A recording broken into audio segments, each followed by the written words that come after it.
നമസ്കാരം. പിന്നെ സെക്കന്ദരാബാദിൽ നിന്ന് ഞാൻ പോണത് പൂനെയിലാണ്. പൂനെയിൽ ദഹ്റോഡ് എന്ന് പറയുന്ന സ്ഥലത്ത് ആർമി ഓർഡിനൻസ് സ്ക്വയറിൻ്റെ ആയുധ ഡിപ്പോ ഉണ്ട്, ആയുധങ്ങൾ സൂക്ഷിക്കുന്ന സ്ഥലം. അവിടെയായിരുന്നു എനിക്ക് ഫസ്റ്റ് പോസ്റ്റിങ്. അവിടെ 3 കൊല്ലം ആയപ്പോൾ പൂനെ തന്നെ കിർക്കി എന്ന് പറയുന്ന സ്ഥലത്തൊരു ആയുധ നിർമ്മാണശാലയുണ്ട്, ഈ ഓർഡിനൻസിൻ്റെ തന്നെ. എനിക്ക് പെട്ടെന്ന് ഇവിടുന്ന് അങ്ങോട്ട് കിട്ടിയത് എന്താണെന്ന് വെച്ചാൽ, ഞാൻ അവിടെ ഒരു ഓഫീസറുടെ ഓർഡറിലായിരുന്നു. അയാൾക്ക് എന്നെ ഭയങ്കര ഇഷ്ടമാണ്. അപ്പോൾ അയാൾ പോയപ്പോൾ എന്നെ കൊണ്ടുപോയെന്ന് പറഞ്ഞാൽ മതി. എനിക്ക് ഒരുപാട് ഫ്രീഡമുള്ള നല്ലൊരു സാറാണ്. ആ സാറിൻ്റെ ഒപ്പമാണ് ഞാൻ ഇന്ത്യക്ക് പുറത്തൊക്കെ പോയിട്ടുള്ളത്. എൻ്റെ ഓരോ വീഡിയോയിൽ ഞാനതൊക്കെ ചെയ്തിട്ടുണ്ട്. അപ്പോൾ ഞാൻ ദഹ്റോഡ് വലിയൊരു ഫിക്സിട്ടില്ല അന്നുണ്ട്. പക്ഷേ ഇപ്പം എനിക്ക് പറയാൻ വരുന്നത് കിർക്കിലുള്ള സംഭവം, ഈ ആയുധ നിർമ്മാണശാല, ഓർഡിനൻസ് ഫാക്ടറി. അവിടെ പണ്ട് ആ ഇടക്ക് ഈ ഒരു ചെറിയ സ്ഫോടനം ഉണ്ടായി. 2-3 പേര് മരിക്കുകയൊക്കെ ചെയ്ത്. അവിടെ റബ്ബർ ബൂട്ടിട്ട് മാത്രം കയറാൻ പറ്റുന്ന സ്ഥലത്ത് അടിയിൽ ലാഡുള്ള ബൂട്ടിട്ട് കയറി. അങ്ങനെ നിലത്ത് ഗ്രിപ്പായിട്ട് ചെറിയ സ്പാർക്ക് ഉണ്ടായിട്ടാണ് ആ ഫയർ ഉണ്ടായെന്ന് പറയണത്. അതെല്ലാം 2-3 പേര് മരിച്ചു, കൃത്യം ഓർമ്മയില്ല. അപ്പോൾ അവിടെയാണ് ഞാനുള്ളത്.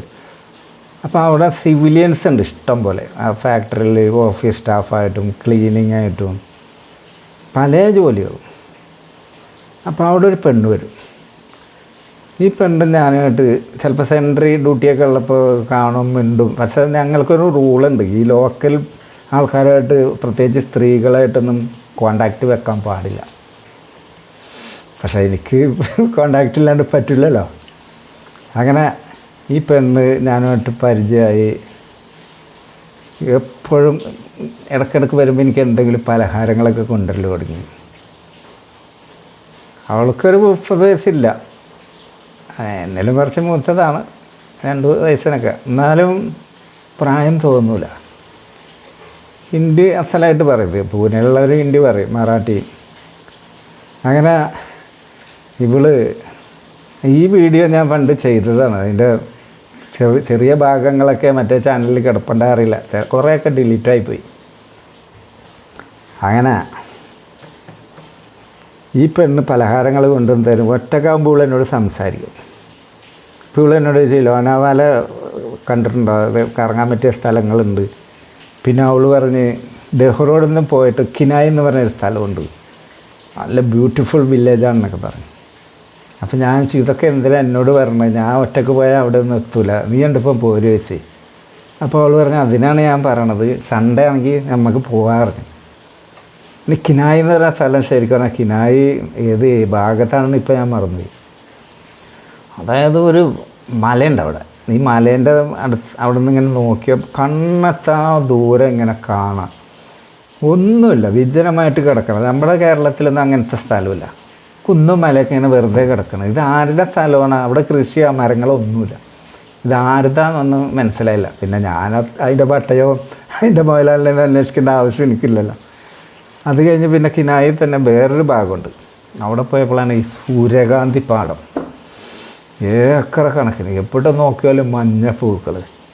അതിൻ്റെ അടുത്ത് ചെറിയൊരു ഡാമുണ്ട്. അതിപ്പോൾ എവിടെയാണ് ആ സ്ഥലമെന്ന് എനിക്ക് പിടികിട്ടില്ല. ബ്യൂട്ടിഫുൾ. എൻ്റെ ലൈഫിൽ അങ്ങനത്തെ സ്ഥലങ്ങളൊക്കെ ഒരുപാട് കണ്ടിട്ടുണ്ടെങ്കിലും ഇതെൻ്റെ മനസ്സിൽ ഇപ്പോഴും എന്താ പറയുക, ഹഠാത് ആകർഷിച്ച് നിൽക്കുക. അങ്ങനെ ഇവളും ഞാനും അവിടെയൊക്കെ കറങ്ങി. അതായത് ഈ സൺഫ്ലവർ ഓയിൽ ഉണ്ടാക്കാൻ വേണ്ടിയിട്ടാണ് ഈ സൂര്യകാന്തി പൂക്കൾ കൃഷി ചെയ്യണത്. അങ്ങനെ ഇവളോട് ഞാൻ ചോദിച്ചു, നമ്മളിങ്ങനെ നടന്നാൽ മതിയോ, എവിടെയെങ്കിലും ഒരു റൂം എടുക്കല്ലെന്ന് ചോദിച്ചപ്പോൾ ഇവള് പറഞ്ഞു, റൂം എടുക്കണ്ട, എൻ്റെ വീട്ടിൽ വാ പറഞ്ഞു.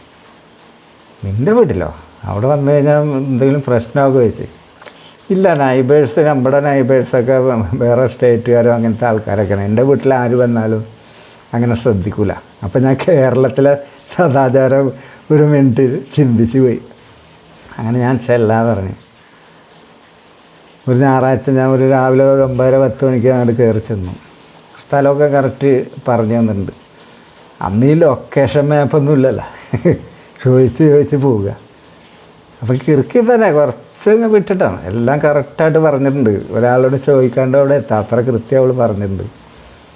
ഞാൻ ചെല്ലുമ്പോൾ അവൾ കാത്തു നിൽക്കുന്നുണ്ട്. പിന്നെ നമ്മളെയൊക്കെ വേഷത്തിൽ തന്നെ ആൾക്കാർക്ക് മനസ്സിലാവും ആരാണെന്നൊക്കെ. അപ്പോൾ കൂടുതൽ ആരും നമ്മളോട് ഇങ്ങനെ പരിചയമില്ല. അങ്ങനെ അപ്സ്റ്റെയറിലാണ് വീട്. ഇവള് മുന്നിൽ കയറി, ഞാൻ ബാക്കിലും. അങ്ങനെ ഇവള് റൂം തുറന്ന് അകത്ത് കയറി വാതിലുള്ളിൽ നിന്ന് ഇവള് കുറ്റിയിട്ട് കുടിക്കാൻ എന്താ വേണ്ടത്, ഇങ്ങനത്തെയൊക്കെ ഔപചാരിക സംഭാഷണങ്ങളൊക്കെ നടത്തിക്കൊണ്ട് നിൽക്കുമ്പോഴാണ് അപ്പുറത്തെ മുറിയിൽ ഒരാളെ കണ്ടിയാണ് കസേരം മേലെ ഇരിക്കുക. പെട്ടെന്ന് എനിക്ക് പേടിയല്ല, നമ്മൾ ഒരു പൂച്ചനെ മുറിയിൽ അടച്ചാൽ എങ്ങനെ ഉണ്ടാവും, സൗകര്യം കൂടുള്ളൂ. പെട്ടെന്ന് ഞാൻ എൻ്റെ കറക്റ്റ് സ്വഭാവം എടുത്ത്, ഞാൻ പറഞ്ഞില്ലേ എൻ്റെ അടുത്ത് ഒരു ആനക്കൊമ്പിൻ്റെ പിടിയുള്ള കത്തി ഉണ്ടാവുമെന്ന്, അത് ഈ കള്ളവടിക്ക് പോകുമ്പോൾ ഒക്കെ ഉണ്ടാവും. അത് എവിടെ പോയിട്ടുണ്ട് അവിടെയൊക്കെ ഈ കത്തി ഉണ്ടായിരുന്നു. ഞാൻ പെട്ടെന്ന് കത്തി എടുത്ത് ഇവളുടെ കഴുത്തിന് വെച്ച്, ഇത് ട്രാപ്പാണ് ചോദിച്ച്. ഇപ്പം നിന്നെ ആർക്കും ഞാൻ ഇത് ട്രാപ്പാണ് ചോദിച്ച്. അതിനവൾ പറഞ്ഞു അല്ല കത്തി എടുക്ക്, ഞാൻ പറയാറേ ഇരിക്കാൻ പറയും. എന്നിട്ട് അവൾ എന്നോട് പറഞ്ഞു എൻ്റെ ഭർത്താവാണത്, അയാൾക്ക് നടു തളർന്ന് കിടക്കുകയല്ല, വീൽ ചെയറിലിരിക്കും, ഇയാൾക്ക് പരിപാടിയൊന്നും പറ്റില്ല. അപ്പോൾ അയാൾക്ക് എന്നെ ആരെങ്കിലും കളിക്കണം കാണണമെന്ന് ഒരാഗ്രഹം. അപ്പോൾ അയാളുടെ ആഗ്രഹം സാധിച്ചു കൊടുക്കണം. അപ്പോൾ ഞാനിത് ചെന്നത് നിനക്ക് ആദ്യം എന്നോട് പറഞ്ഞുകൂടാ, ഞാനിതിന് വില്ലിങ് ആണോ ഇല്ലെന്ന് നിനക്കറിയില്ലല്ലോ. പക്ഷെ ഞാൻ മനസ്സുകൊണ്ട് വില്ലിങ്ങായി. അപ്പോൾ ഇവനെന്താ പ്രശ്നമെന്നറിയാം, ഇവൾക്ക് ഒരു സുഖം കിട്ടിക്കോട്ടെ, ഒരു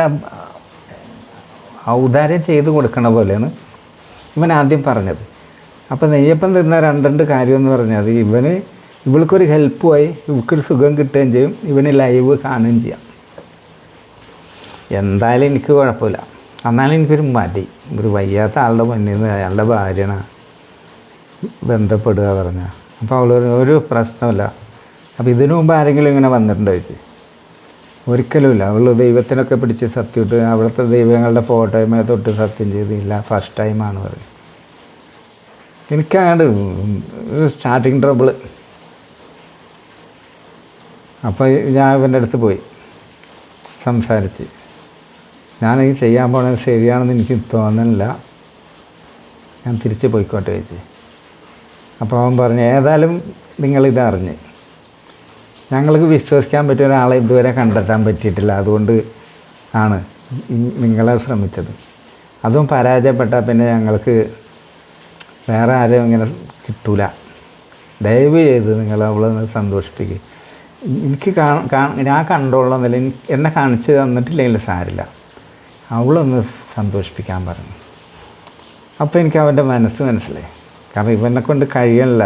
അപ്പോൾ എന്നാൽ എൻ്റെ ഭാര്യയെങ്കിലും സുഖിച്ചോട്ടെ എന്ന് അവൻ ചിന്തിച്ചല്ലോ. അപ്പോൾ ഞാൻ വിചാരിച്ച്, ഞാൻ പറഞ്ഞു എന്നാൽ ഞാൻ റെഡി, നീ കണ്ടോ, കുഴപ്പമില്ല. പക്ഷെ എൻ്റെ മനസ്സുകൊണ്ട് ശപിക്കരുത് നീ.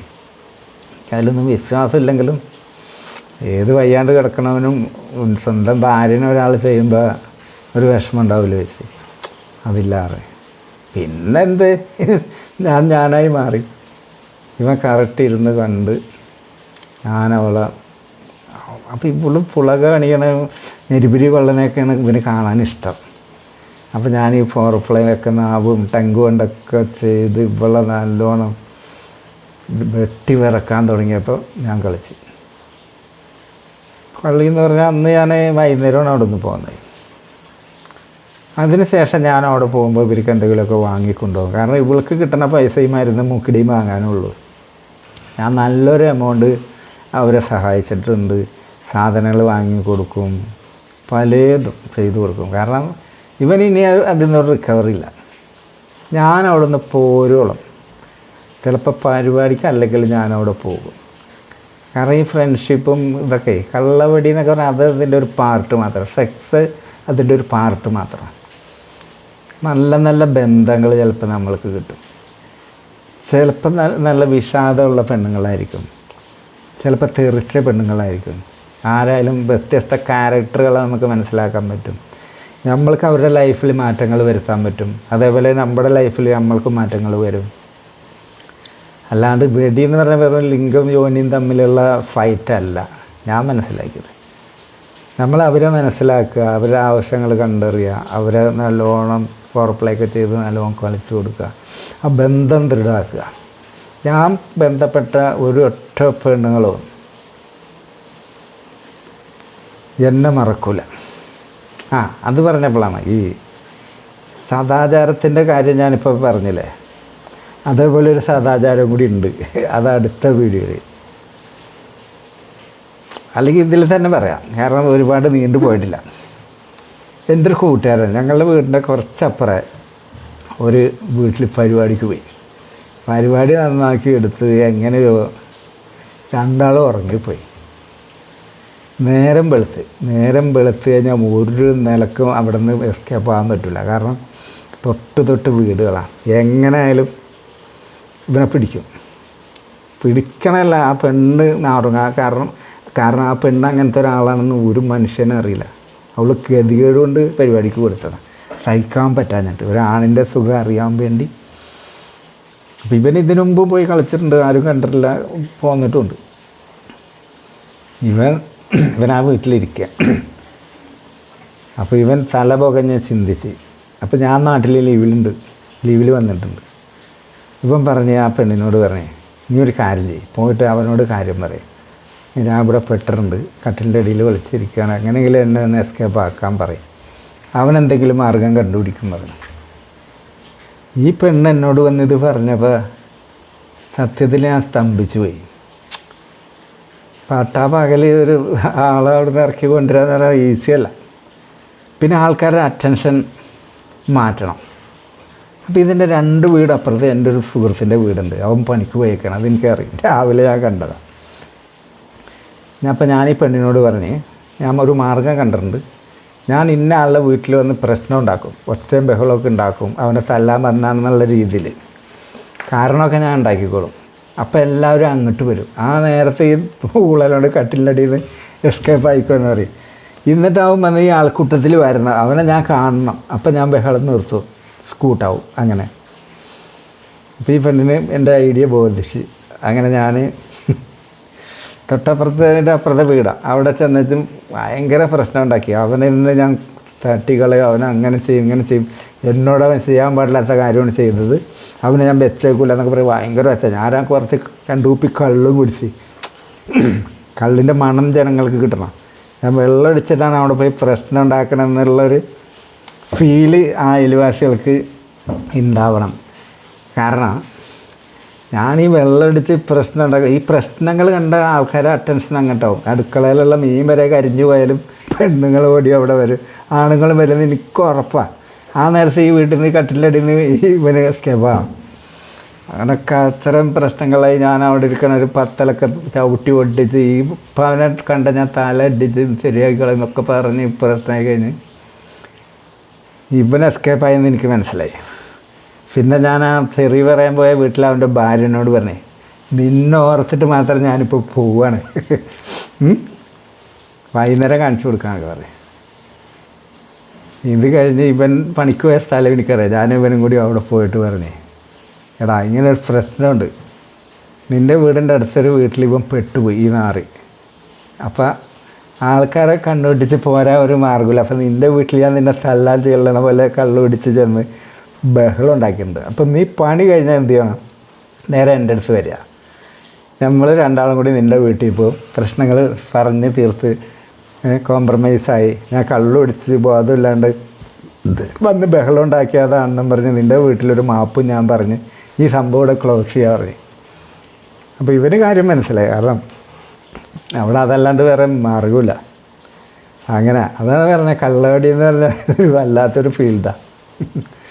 ഇനി അടുത്ത വീഡിയോ നാളെ നോക്കാം. നമസ്കാരം.